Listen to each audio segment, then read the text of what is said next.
আপনি আমার টাকা বুঝিয়ে দিন, আমি আর আপনার কাছে কাজ করতে পারবো না। এরকম জঘন্য 2 নম্বরই কাজ করতে আমি চাই না। দেখ দয়াল, এখনো বলছি কাজটা তুই ভালো করছিস না, এর পরিণাম কিন্তু খারাপ হবে। পরিণাম যাই হোক, আপনাদের সাথে এই জঘন্য কাজ আমি আর করতে পারবো না। আরে দয়াল, মাথা খারাপ করছিস কেন? ভালো করে ভেবে দেখ, এতদিন তো সৎ পথে কাজ করলো, কিন্তু কি পেলাম আমরা? আর যখন আমরা কটা টাকার মুখ দেখলাম তখন মনে হচ্ছে এটা জঘন্য কাজ। দেখারও তুই টাকার লোভে অন্ধ হয়ে গেছিস, তাই বুঝতেও পারছিস না কি জঘন্য কাজটাই না শুরু হয়েছে। রাস্তাঘাটের অসহায় প্রাণীগুলোকে এইভাবে খুন করে তাদের মাংস লোকজনকে খাওয়াচ্ছে ওই শয়তানটা। হ্যাঁ রে ঢ্যামনা, তা তো বলবি। পাঠাটা, খাসিটা, মুরগিটা মেরে খাচ্ছিস, তখন মনে হয় না ওটা জঘন্য কাজ? আর রাস্তার কুকুর বিড়ালগুলো মেরে খেলেই মনে হচ্ছে ওটা জঘন্য কাজ। তোরা যা পারিস কর, আমি আর আজ থেকে তোদের সঙ্গে কাজ করতে পারবো না। যা যা করতে হবে না। তুই কি ভাবলি তুই না এলে আমার কাজ বন্ধ হয়ে যাবে, দোকান উঠে যাবে? সে গুড়ে বালি। দয়াল আর কোনো কথা না বলে চুপচাপ বেরিয়ে চলে গেল দোকান থেকে। বিলাস আর হারু একে অপরের দিকে তখনও একভাবে তাকিয়ে আছে। বিলাস বলল, এবার তাহলে কি করবো রে হারু? ও আবার বাইরে গিয়ে সবাইকে বলে বেড়াবে না তো? আরে অত ভেবে লাভ নেই, ও বেটা তার কাটা আছে, কদিন পর পেটে টান পড়লে আবার কাজ করতে চলে আসবে। হ্যাঁ, বিষয়টা আর গুরুত্ব দিল না তারা কেউ, যে যার কাজেই ব্যস্ত হয়ে গেল। অন্যদিকে দয়াল সাইকেল চালিয়ে একা বাড়ি ফিরছে নিমাই ঘোষের বাঁশবাগান দিয়ে। টিপটিপ করে বৃষ্টি পড়া শুরু হয়েছে। হঠাৎ আকাশ বাতাস কাঁপিয়ে একটা কর কর করে আস্তে আস্তে তার মাথার রাগটা কমতে শুরু করেছে। একটা সাইকেল চালিয়ে আসছে দয়াল। এমন সময় হঠাৎ সে দেখতে পেল রাস্তার উপর একটা নিম গাছ উপড়ে পড়ে আছে। এই যা শালা, এখনো ঝড় বৃষ্টি শুরু হলো না, গাছ উপরে পড়ে গেল। না যাই, গাছটা একটু রাস্তার ধারে সরিয়ে দিকে। দয়াল সাইকেল থেকে নেমে নিম গাছটা টেনে সরাতে যাবে, ঠিক তখনই দেখতে পেল দুটো সন্ডা গোছের লোক লাঠি হাতে তার সামনে এসে দাঁড়িয়েছে। কে রে তোরা? এইখানে কি করছিস? আর কোনো কথা বলার সুযোগ দিল না। সেই লোক দুটো হাতের লাঠিটা মাথার উপর তুলে সপাটে বসিয়ে দিল দয়ালের মাথার উপর।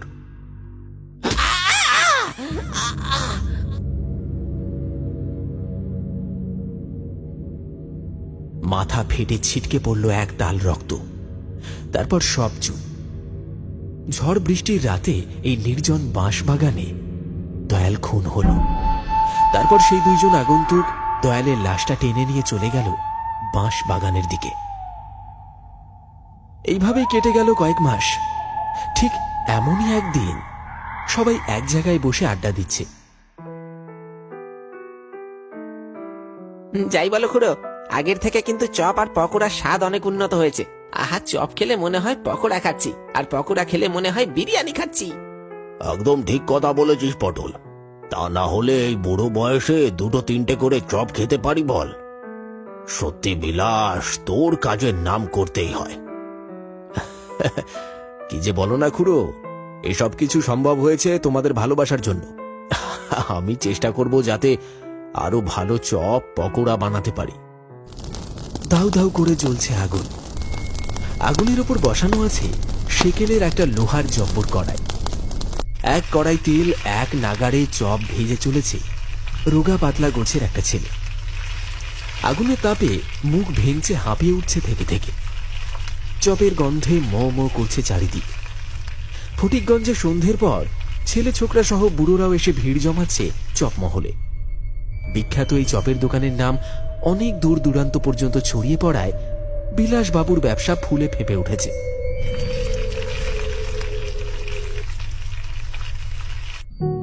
এইসব ছেলে জীবনে মানুষ হবে না। মুখের চিনি করে রেখেছে দেখো, দেখলেই গা জ্বলে যাবে। কাল থেকে আর দোকানে আসার দরকার নেই। যেখানে পারিস কাজ দেখে নে গাজা। সালা, আমার দোকানে থাকবি, আমার খাবি, আর আমার দোকানে লোকসান করবি। আমার হয়েছে যত জ্বালা। ছলছলে চোখে চপ ভাজতে থাকা ছেলেটা কোনো কিছু উত্তর দিল না। বুক চাপা কষ্টটা শুধু গড়িয়ে পড়ল দু চোখ বেয়ে। ভদ্র নম্র ছেলের মতো মালিকের সব কথাগুলো সহ্য করে নিল কোনো উত্তর না দিয়ে। টপটপ করে চোখের জল গরম কড়াইয়ের উপর পড়তে পড়তে জোর জোর শব্দ করে উঠছে। এই এই আবার ন্যাকা কান্না ধরেছিস? হ্যাঁ, কানের গোড়ায় শুটিয়ে একটা চর মারবো না? তোর জন্য যদি আমার একটা কাস্টমার কমেছে না, তারপর দেখবি আমি কি করি। আগুনের আঁচের মতো পরিবেশ গনগন করছে। সবাই বেশ অবাক হয়েই বিলাসকে দেখছে। কি মুখটাই না বাজাচ্ছে, কি মুখটাই না চালাচ্ছে 4 দিন আগে আসা ওই নতুন ছেলেটার ওপর। কেউ কিছু বলতেও পারছে না সাহস করে। কাঠের বেঞ্চের ওপর জগজীবন বাবুরা বসেছিলেন। তিনি আর কিছু সহ্য করতে পারলেন না। কাঁচু মাচু হয়ে ছেলেটার মুখটা দেখে একটু মায়া হলো জগজীবন বাবুর। গরম চপে কামড় দিতে দিতেই তিনি বললেন, আহা বিলাস, কি করছিসটা কি? ছেলেটাকে এইভাবে বকছিস কেন? ওর দিকটাও একবার ভাব। বাচ্চা মানুষ, অত কিছু কি আর বোঝে? ওর মনের অবস্থাটা তো একবার ভেবে দেখ। বাপ মরা ছেলে, তা তো তোর কাছেই পড়ে আছে বল, দুটো টাকার জন্য। কিছুদিন যাক, দেখবি আস্তে আস্তে সব ঠিক হয়ে যাবে। লোকটির কথায় বিলাসবাবু একটু চুপ করলেন। পরবর্তী সময় তিনি আর কিছু বললেন না। যতই হোক বয়োজ্যেষ্ঠ মানুষ, তার মুখের ওপর তো আর কিছু বলা যায় না। পরিবেশটা একটু শান্ত হতেই আবার যে যার কাজে মনোনিবেশ করল। গরম চপে কামড় দিতে ব্যস্ত হলো সকলে। এমন সময়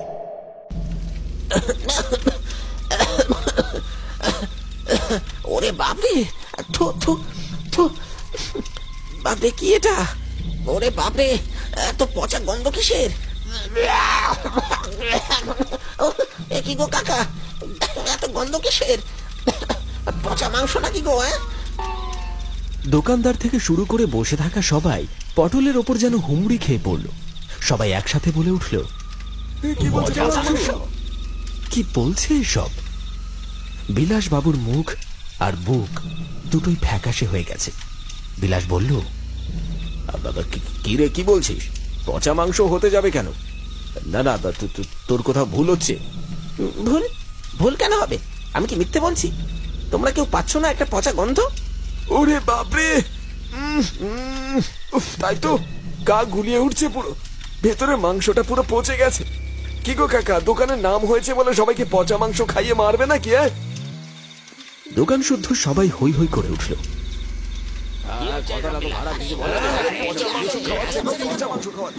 দোকান শুদ্ধ সবাই হই হই করে উঠল।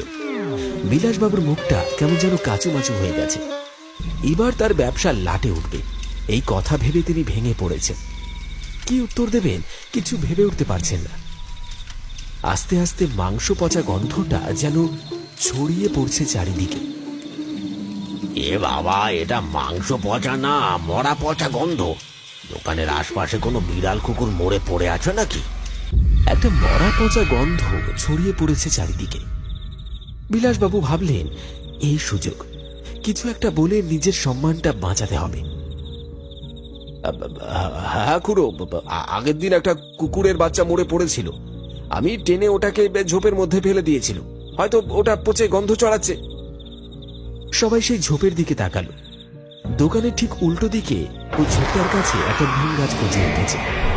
সেই নিম গাছের নিচে কেউ যেন একজন দাঁড়িয়ে আছে। কে রে? কে ওখানে?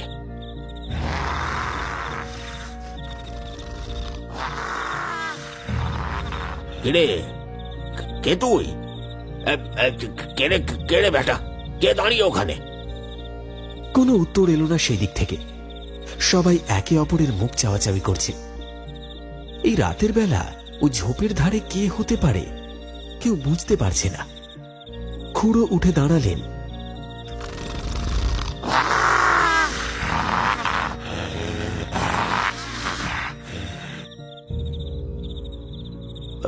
দাঁড়াও খুড়ো, আমি দেখছি। এই তোরা আমার সঙ্গে আয়। তারা যেতে যাবে ঠিক তখনই সেই অবয়ব সবার চোখের সামনে কেমন যেন ধোঁয়ার মতো বাতাসে মিলিয়ে গেল। আকস্মিক এই দৃশ্য দেখে সবার চোখ কপালে। এক পলকের মধ্যে কি দেখলো তারা তা বিশ্বাস করতে পারছে না। ভূত, পিশাচ না চোখের ভুল? বুকাই আবার তার জায়গায় ফিরে এলো। খুড়ো কেমন একটা আনমনা আর হতাশ হয়ে পড়ল। ঘটনাটার পর বিন্দু বিন্দু ঘাম ফুটে উঠল খুড়োর কপালে। বিলাস কেমন ঘুম মেরে গেল। বলা বাহুল্য, এই দৃশ্য সবাই নিজের চোখে দেখেছে।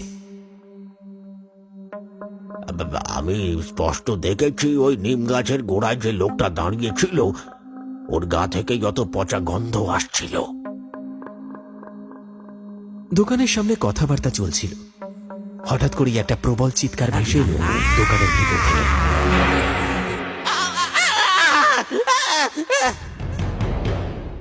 কি এ তো হারুর গলা, ওর আবার কি হলো? ও তো ভিতরে কাজ করছে। আগে তো ভিতরে চল, দেখ ওর কি হলো। সবাই দৌড়ে দোকানের ভিতরে এলো। দেখলো হারুকে কে যেন চুপি চুপি এসে মেরে রেখে গেছে। মাথাটা পুরো মোটকে ঘুরিয়ে দিয়েছে, চোখগুলো সব উল্টে গেছে, এক হাত জিভ বেরিয়ে এসেছে, আর মাথার উপর টালির চালটা ভাঙা। চাঁদের আলো এসে পড়েছে হারুর গায়ে। কি এইসব হলো কিভাবে? হারুকে হারুকে কে মারলো? সবাই একভাবে তাকিয়ে আছে হারুর লাশের দিকে। দোকানের টালির চালের ওপাশ থেকে ভেসে আসছে কোন শয়তানের চিৎকার।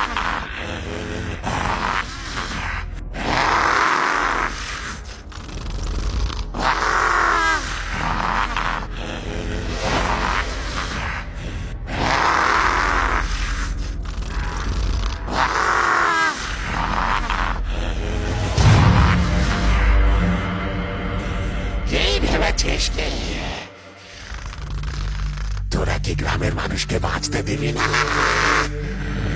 মানুষ মারার ব্যবসা শুরু করেছিস তোরা। আজ তুই তোর পাপের শাস্তি পাবি।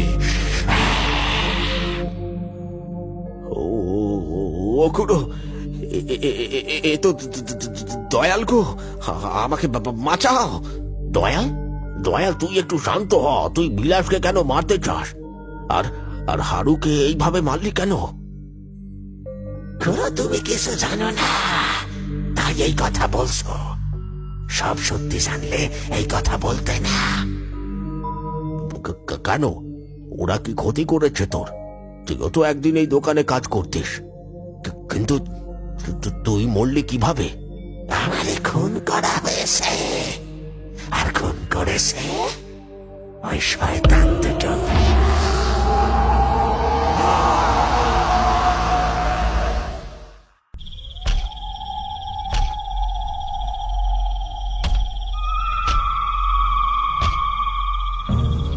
দে বেটাকে এই বাঁশ বাগানে পুঁতে দে। বেঁচে থাকলে পথের কাঁটা হয়ে দাঁড়াবে। ঠিক বলেছ, বেটা বড্ড সদগিরি মারছিল। ওর জন্য আমাদের ব্যবসা লাটে উঠে যেত। তারপর ওই শয়তান দুইটা আমার এই বাঁশ বাগানে বইতাছিল, আর দিনের পর দিন গ্রামের অসহায় বিড়াল কুকুর গোলারে মাইরা মাংস দিয়ে সব পকোড়া তৈরি কইরা গ্রামের মানুষে খাওয়াইতাছে। সবাই যখন দয়ালের কথা শুনছে, ঠিক তখন বিলাসবাবু আর করলো একটা পিস্তল। কালো অন্ধকারেও চকচক করে উঠল পিস্তলটা। চোখে খুনের দৃষ্টি, কোনো কিছু না ভেবে গুলি চালালো দয়ালকে লক্ষ্য করে।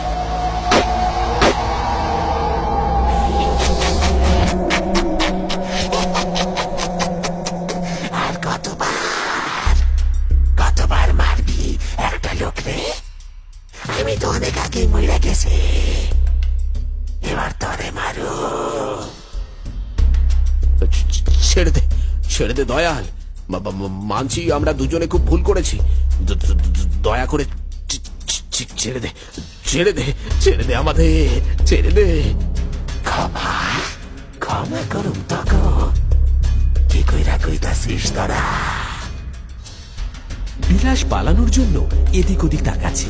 ঠিক সেই মুহূর্তে তার দোকানে নতুন কাজে ঢুকেছে যে ছেলেটা, তার নাম দুলাল। সে এসে দাঁড়ায় তাদের সামনে। বাবা, তুমি মারা যাওয়ার পর আমি আর মা না খেতে পেয়ে পড়েছি। যখন কাজের জন্য এইখানে এলুম, তখন এই শয়তানটা একটুখানি ভুল হলে প্রতিদিন আমায় মারে। তোমাকে যারা মেরেছে তুমি তাদের ছেড়ো না বাবা, তুমি মেরে ফেলো তাদের, মেরে ফেলো, একেবারে শেষ করে ফেলো। দয়াল বিলাস বাবুর দিকে এগোতে যাবে, ঠিক তখনই হাতে বন্দুকটা উঁচিয়ে ধরল দুলালের মাথা। আমায় ছেড়ে দে, নয়তো তোকে যেভাবে মেরেছি তোর ছেলেকেও মারবো। ওরে ছেড়ে দে, নয়তো তোরে সব থেকে যন্ত্রণাদায়ক মৃত্যু দেব। আমায় মারবি? এত সহজ নয়। যেখানে আছিস ওইখানে দাঁড়া, নয়তো তোর ছেলের মাথার খুলি উড়িয়ে দেব।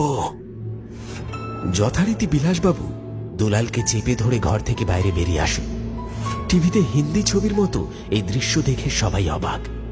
কি হচ্ছে আর কি হবে কেউ বুঝতে পারছে না। কেউ সাহস করে বিলাসবাবুকে আটকাতে পারছে না। সবাই ততক্ষণে দোকানের ভিতর থেকে বাইরে বেরিয়ে এসেছে। বিলাস, দুলালকে ছেড়ে দে, যে কোনো মুহূর্তে বিপদ হতে পারে। বাহ কাকা, দুলালের জন্য তোমার কষ্ট হচ্ছে, আর ওকে ছেড়ে দিলে আমাকে যে মেরে ফেলবে সেটা ভেবে কষ্ট হচ্ছে না?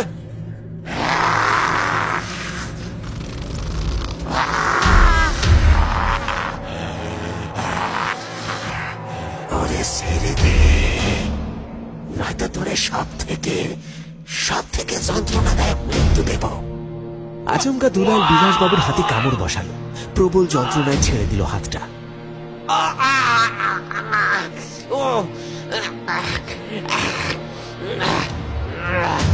দুলাল ছুটে পালিয়ে আসে সেখান থেকে।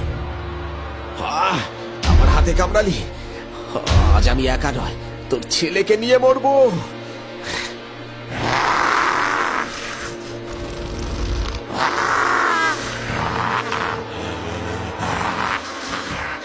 কথা শেষ করে যেই না বিলাসবাবু দুলালকে লক্ষ্য করে গুলি করতে যাবে, ঠিক তখনই দয়াল তার হাতগুলো বাড়িয়ে দিল বিলাসবাবুকে লক্ষ্য করে, আর হাত থেকে বন্দুকটা মাটিতে পড়ে গেল। রীতিমতো বিলাসবাবু এখন শূন্যে ভাসছে। আজ তোকে সব পাপের মর্মান্তিক মৃত্যু দেব। আমায় ছেড়ে দে, আমি এই কাজ বন্ধ করে দেব। আমায় ক্ষমা করে দে, আমায়। আজ তোকে সব পাপের মর্মান্তিক মৃত্যু দেব। আর কিছু বলা হলো না। সামনের বাঁশের মাচা থেকে বাঁশগুলো একটা একটা করে খুলে বেরিয়ে আসছে আর লক্ষ্য করছে বিলাসবাবুকে।